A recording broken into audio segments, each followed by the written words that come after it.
So hello everyone, इस video हम लोग डिटेल में बात करेंगे कि आपके सीएसबी राउंड 1 के रिजल्ट के बाद जब भी आपका राउंड 1 के रिजल्ट डिक्लेयर होगा उसके बाद आपके क्या क्या स्टेप फॉलो करने हैं ताकि आपके जो भी सीट मिले हैं, चाहे जो सा राउंड 1 में मिला होगा या फिर जो सा राउंड 5 तक, राउंड 1 से 5 तक कोई भी सीट मिला होगा, या फिर सीएसबी राउंड 1 में आपका सीट अपग्रेड हुआ होगा या फिर पहली बार सीट मिला होगा, तो इस केस में आपको क्या क्या स्टेप फॉलो करने हैं ताकि आपको आपका जो भी सीट अलॉट हुआ वो कैंसिल ना हो। ओके, सो वीडियो को लास्ट तक जरूर देखेगा और जो भी चैनल पर नया सब्सक्राइब जरूर कर लीजिए। ओके, सो बात करते हैं इसमें दो केसेस है। ठीक है, पहला केस मान लेते हैं कि आपको जोसा में ऑलरेडी आपने सीट कंफर्म कर लिया था पार्शियल एडमिशन फी पे करके, मतलब मैं मान लेता हूं कि आपका ऑलरेडी आपके पास एक सीट जो है रिटेन है।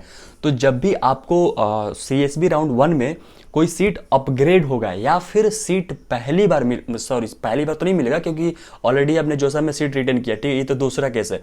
तो अगर आपको जोसा में सीट मिला हुआ है और सीएसबी काउंसलिंग में या तो सीट अपग्रेड होता है या फिर सीट वही रहता है, इस केस में केवल और केवल आपको विलिंगनेस आपको चूज करना होगा। ठीक है, विलिंगनेस कौन कौन सा होगा इसमें, आप या तो फ्लोट कर सकते हो, ठीक है, या स्लाइड कर सकते हो, या फ्रीज कर सकते हो, या फिर एग्जिट हो सकते हो, ठीक है, या फिर विथड्रॉ कर सकते हो, या फिर सरेंडर कर सकते हो।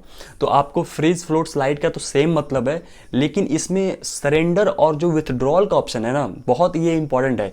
अगर इन दोनों में से आप कोई भी चूज करते हो तो आपका जो जोसा वाला सीट है वो कैंसिल हो जाएगा, ये बात ध्यान रखिएगा। ठीक है, तो जो दोनों में से कोई भी चूज करने से पहले अगर मान लेते हैं अगर आप सरेंडर चूज करते हो तो जो जोसा का सीट है आपको जो मिला है या फिर जो अपग्रेड हुआ होगा सीएसबी काउंसलिंग में वो कैंसिल हो जाएगा। ठीक है, और जब भी आप सी से सेकेंड राउंड में पार्टिसिपेट करोगे तो आपको कोई भी सीट मिलेगा तो आपका पहले वाला सीट नहीं रहेगा, समझ में आया, ये ध्यान रखना है। ठीक है, और विथड्रॉ करोगे तो डेफिनेटली आपका सीट जो जोसा में मिला है या फिर जो अपग्रेड हुआ होगा सी से राउंड 1 में वो दोनों कैंसिल हो जाएगा, दोनों ही केस में, ये बात ध्यान रखिएगा।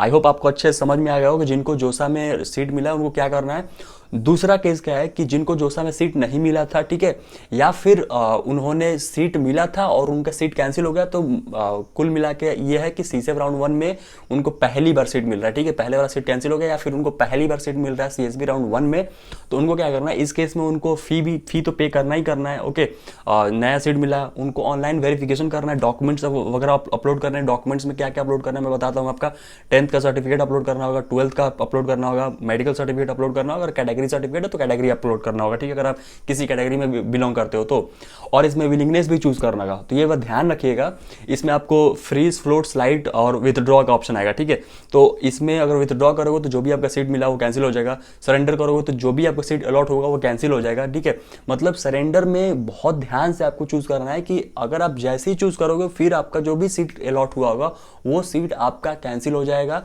फिर वो कभी नहीं मिलेगा। ठीक है, यह बात ध्यान रखिएगा। मैंने ऑलरेडी विलिंगनेस के ऊपर एक वीडियो डेडिकेटेड बनाया था, वो वीडियो जाके जरूर देखिएगा कि विलिंगनेस का क्या क्या मतलब है उसमें, उस केसेस में। ठीक है, ताकि आप अच्छे से चूज कर पाओ।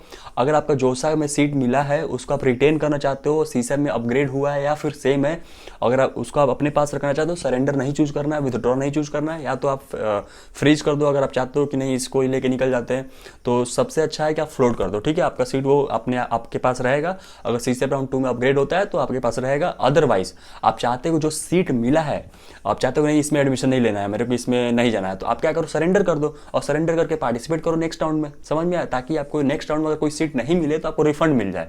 समझ में, अगर सीट मिलेगा तो फिर आपको एडमिशन लेना पड़ेगा, ये बात ध्यान रखिएगा। आई होप आपको अच्छे से क्लियर हो गया। कोई भी डाउट होता है कमेंट करिए या मेरे को इंस्टाग्राम पे पूछ सकते हो। Okay, so thank you.